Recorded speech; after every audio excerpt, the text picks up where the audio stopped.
What's up, you clowns?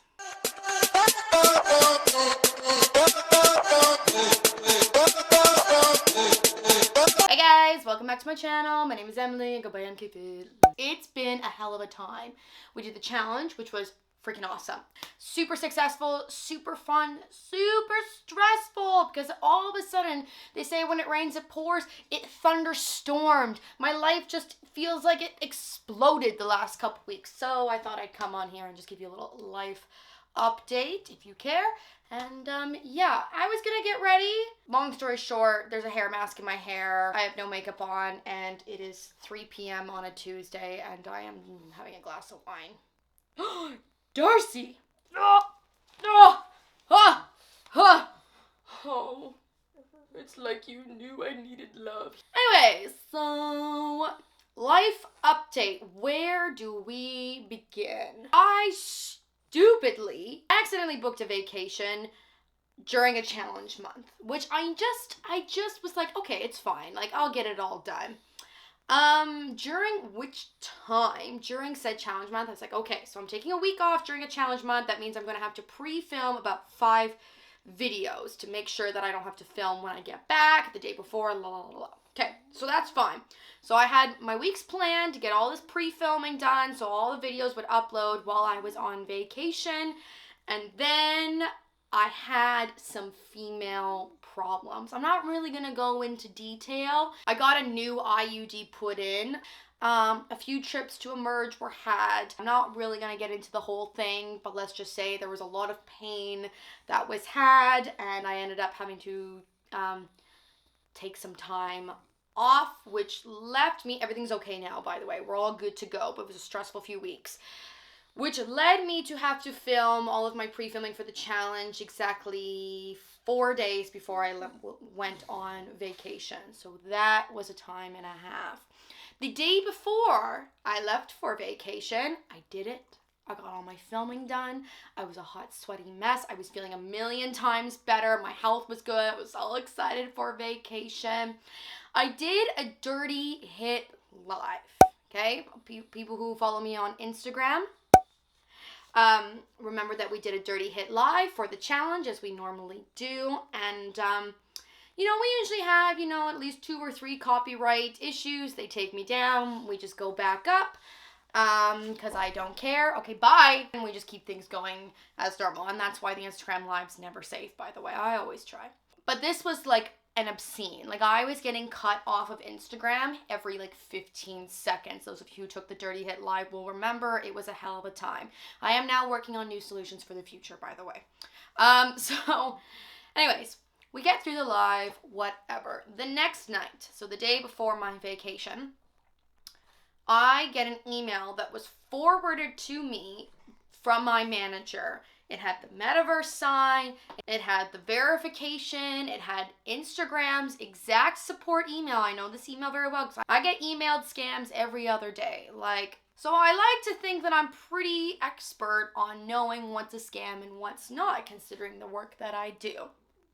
The difference in this is probably the most obscene thing, like the most complex thing I've ever seen. Forwarded to me by my manager, had the logo, had the metaverse sign, had the exact format that Instagram usually uses, and the exact support email, except one letter. One letter. I responded to the email, and instantly my Instagram was hacked. You will probably remember me furiously posting in the YouTube community being like, just please help, help, everyone, help, help. I was instantly hacked. He tried to get into all 3 of my business email addresses, which, by the way, as soon as we got hacked, my team was all over it. They're superstars. Shout out to my girl Muriel. Love you so much. So he was not able to get into anything else, thank God, but he hacked my Instagram account and proceeded to delete every single one of my photos, change my username, change my password, the whole works. So that was a time. Like, if you had seen me that night, you would have thought that someone had died, which I realize sounds completely over dramatic, and it probably was. But I literally, like, I just kept, he was also threatening me with extortion. He did all this, by the way. This asshole hacker did all of this because he wanted $1,000. Really? All that work for $1,000? I know how long it takes to individually delete each photo because I individually got them all back. I'll get into that a little bit later. It was a sad time refreshing my Instagram and just watching all of my hard work for the past 6 years just gone. He proceeded to message me, email me, all these threatening things. We did not respond to a single one of them because I don't waste my time with assholes. And yeah, it was a super fun time because being in Canada, we quickly figured out from other people who've had this experience that we could not contact Instagram/Facebook because they're the same shite, unless you had a US VPN. So now we're downloading all these authenticators and VPNs, and anyways, what I'm going to do is I'm going to tell people exactly, I'm not going to do this on video because it's way too hard to explain. If this happens to anyone else, I'm going to put all the info that happened to me in the description box below. The YouTube video that I followed to help me get my account back. It didn't work completely because I was not able to get my Instagram account until like day 3 into my vacation. But I'll give you the step-by-step of what I did to get it back. We learned very quickly that Instagram is useless. There's no such thing as customer support, which is kind of ironic since some people's businesses actually depend on this platform, so maybe fix that one. But yeah, no, the first few days of vacation, I was not well. But I was thankful that we were able to get it back by day 3, and again, I'll put all the information in the description box below, so if this happens to anybody else, we can tell those people in the middle of buttfuck nowhere to F off and go get a real job. Ooh, I'm violent today. Let's calm myself down, shall we? We're gonna move on now to more happy stuff. I swear there's happy things in this video. I slightly went Instagram official with the person that I sort of went to Mexico with. Yes, it's official. I have found a man. Oh, gross. I'm so awkward. I found a man. I managed to get one. And he's not an asshole. And he's not emotionally abusive. And this makes me so happy. I'm dating a guy who I adore. We've been dating now actually for a few months. But I wasn't quite ready to kind of bring him onto the EMKFit scene until I knew he was actually legit. But he's great. And now I'm going to share the story with you. So 5 years ago, I worked at this insane restaurant called Kelly's Landing, right next to Union Station in downtown Toronto. I will preface this by saying I was not a good server. I was just in it for the money. I was a struggling actor, personal trainer who just needed to make some extra bucks on the side. So did I give a lot of crap about serving? No, but I have the hugest respect for it because it takes people don't realize how much patience and multitasking skills it takes to be a server, okay? This is why we should always tip well, by the way. Anyways, I worked at this restaurant. And Marco, that is his name, was one of the sous chefs there. And I was a server. Again, not a very good one. And we never flirted. We were barely even friends. In fact, I think I actually used to flirt with his coworker all the time. Can't really remember. He used to yell at me on a daily basis because I would never run food for other tables. I was only concerned about my own tables, so I would go and drop the dishes off in the dish pit and try to run away, and then all I would hear is, "Emily!" And then I would get in trouble by him. So yeah, we worked together like 5 years ago. I eventually ended up quitting because I knew eventually I was going to get fired. And I started doing personal training full time and yada, yada, yada. Anyways, flash forward to a few years ago, this brand new restaurant/bar opened up down the street from me. So I would go there quite frequently, and lo and behold, he was there. And he would actually come over to my table and give me a lot of free shots and a lot of free food. So then I started wondering, wait a second. Is there something going on here? And then my friends were like, oh my God, he's so into you. And I was like, shut the frick up, we're just friends. And then my friends would often use me to message him to try to get us reservations, because it's probably one of the most popular bars to get into in my area. And then I'd be like, no, I don't want to take advantage of him. He's just my friend. And then I would end up getting drunk and still end up asking for a reservation, which he was super, super kind to. You know, I'm just gonna tell you, I can't beat around the bush with this kind of stuff. You guys know me. I'm a very honest person. I can't lie. So, okay, here's the real story. So we were all hanging out one night. He had just finished his shift, so he came over to drink with us. And my friends were like, Emily, you should do it. You should go for it. You should go for it. And I was like, no, we're just friends. I don't see him like that. Anyways, he came over to drink with us and kind of sort of mentioned that he hadn't had intimate relations in over 6 months. And immediately my tequila brain went. Anyways, I invited him over to my humble abode. We actually ended up playing Mario Kart, to which I sorely beat him to a pulp all night long, and we had the best time. And we just really, really quickly became really good friends. The rest of the details of the night I don't need to get into. But we just had the best time hanging out together. So then I tried to establish a classic Emily move when I'm feeling anxious and insecure about a boy, is to immediately establish a friends with benefits relationship, which clearly didn't work. Anyway, so we did that for a few months, and he was very, he was just the nicest, kindest guy, and I was the biggest asshole on the face of the planet. I would literally be like, just so you know, this is never going to happen. We are only friends. It's never going to happen. And then he would back off and be like, okay, I totally respect that. And then I'd be like, why aren't you texting me? We were texting a lot over the Christmas break, and I realized, crap. I have real feelings. I hate those. And he took me on a first date to Niagara Falls, where he let me play blackjack all night long, and we went out for an amazing dinner. And in terms of first dates, I haven't had very many. It was, he knew me, and he just got me, and we connected on such an amazing friendship level that, what can I say? I fell in love with the kid. Hell has frozen over. Cheers. I'm kind of thinking, I was kind of debating, do I want to bring him onto YouTube? Do I not want to? Personally, even if it doesn't work out, I like to share my life. It's kind of my job and my business, and I think it'd be fun to do a video with him. Probably not a workout, but I'm thinking some sort of clown initiation. So yeah, I have a boyfriend. That's the story there. And, yeah. I feel like I'm missing something else. Oh, I sliced my hand. Okay, Mexico was great, by the way. I really did have a good vacation. There was I went for a week.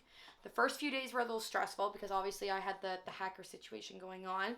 Then I had 4 days of bliss, just solid bliss. 2 days before we left, we went to Coco Bongo for their disco show or whatever. Anyway, so these guys below us who had table service and bottle service, they're having a great time, but they just kept expanding into our little area. And we were already cramped as it was. We were standing and cramped, but enjoying the show because it was freaking awesome. Anyways, they kept expanding, and then eventually one of the guys stepped on to our ledge seats. Excuse me, I pay general admission prices for those ledge standing seats. And I was get down. Both of us were get down. This is not your area. You have a freaking table. Why are you in our little bubble? And then this dickwad, I apologize for my swearing, pushed me off the ledge, and my head went first, and my head was about to hit the table, so I put my hand down. I slammed my hand down on top of their table and literally smashed a glass. Here's my hand, here's the glass, boom, and then I blacked out. I didn't actually black out, I didn't actually faint, but I think I had so much adrenaline running through my veins that I don't actually know what happened. All of a sudden I just looked down, and my hand was gushing, I won't show you, it's kind of disgusting, they're stitches. My hand was gushing blood, and I like look up and Marco's screaming at them, or I don't know, and then security came and got us right away, brought us to the back of the show. They had a medic come in, and then they bandaged up my hand. They're like, you need to go to the hospital. And then I was like, no, I just need tequila and to punch somebody right now, because I didn't want to go to the hospital because I paid for these tickets. So they brought us up to nicer seats. So we got to watch the end of the show. They bandaged up my hand, but then the next day, obviously, we woke up. My hand was in a lot of pain and still bleeding quite a bit. So we went to a Mexican hospital. The doctors there were fantastic, and the moral of the story is to always get traveler's insurance. I have 4 stitches in my hand right now, and I'm not able to lift anything with it. So it's been a week. It's healing really, really nicely. Again, the doctor did an excellent job, but yeah, no, it's just to add to the IUD and the vacation, another week where I wasn't allowed to go and lift things. So I'm hoping to ease back into the gym this week and take it nice and slow and make sure the hand is good. But yeah, I mean, if you want to zoom in, it's not gross or anything. Like, it's healing really, really nicely. But I have 4 stitches right in like the crease of my hand, which is just not a fun area. Like I said, it's been a few weeks. The spring challenge did end in a success, by the way. I don't know if you really care to know that, but it was an awesome, awesome time. So if any of you missed out on this one, or if you participated, you know, let me know in those comments down below kind of what kind of challenge you'd like to see next. I'm definitely thinking something for summer. That's basically it, my friends, kind of short and sweet. Oh, now I know what I want to say. Last but not least, I have been having a time with YouTube lately, and copyright, things that I test and test again and test again to make sure still get blocked. So we've come up with an alternative solution that unfortunately is what I have to do for me and my business to make sure I can keep, you know, paying my rent and keep doing this for a living. So from now on, I have found another platform to use for all HIIT videos that get blocked. My workouts will always be free first. That is always the goal, is to make working out as accessible as possible. If something happens to a certain, you know, say Encanto workout or a certain confidence boost workout, and YouTube decides it does not want that video on its platform, then unfortunately I've had to make alternative choices and put it on a different platform that will now only be accessible through Patreon. So if you would like access to those workouts, you'll have to sign up for my Patreon level. It helps support my channel, again, so I can keep doing this and not going back to being a shitey server. So you have to sign up at either the Sweet Angel or the VIC level. It's $5 or $10 a month. So for $5, you get access to all those workouts that have gone to the YouTube abyss. So I'll put the link down below for you guys. So if you want to check that out, yeah, that's pretty much it. Just wanted to update you on a few things and kind of what's been going on and why I've been a little so I'm hoping things will chill out now. There's definitely some big life decisions that I'm making in terms of how I want to move forward with my business and things like that. Definitely some live events, so stay tuned for those. And that's pretty much it, my friends. We're going to continue on with HIIT workouts. I know I realized I missed last Monday, but I kind of needed it as a second. But I'm also kind of thinking I have a lot of HIIT workouts on there. And the challenge was great because I was able to get more strength up, but I really, really, really, really want to know from you guys, and I know I'm going to ask more of you again, but are we getting tired of HIIT workouts? Do we want to continue to see those HIIT-themed dance moves? Do we want to see more strength? Do we want to see more, you know, chatty vids, some more vlogs? I don't know. You know, you get scared as a YouTuber. You never just want to plateau. You always want to keep things moving. So, you know, if you're getting bored or anything, let a girl know so I can at least try to fix it. If not, that's cool too. But yeah, I feel like my brain, after everything that's happened, has kind of been all over the place. I'm like, I want to do this, but I want to do this, but I'm kind of tired, but maybe I need to do this. So I would really appreciate your help controlling my brain and telling me what you guys want to see next from me and my channel. That would be freaking fantastic. And I definitely think we're going to get Marco on here. Did I mention that he's a chef? If you see me posting food on Instagram, don't ask me for the recipe because I definitely did not make it. But I'll see if I can convince him to spill some tea on some of his awesome recipes because that would be lit. Anyways, that's it. I love you guys. And let's keep crushing it this year. You know what to do. If you like this video, I don't even need to say it, you know what I mean? Just let it do for itself. Anyways, love you guys. I'll see you guys next time for whatever content you tell me to do next. Okay, bye guys.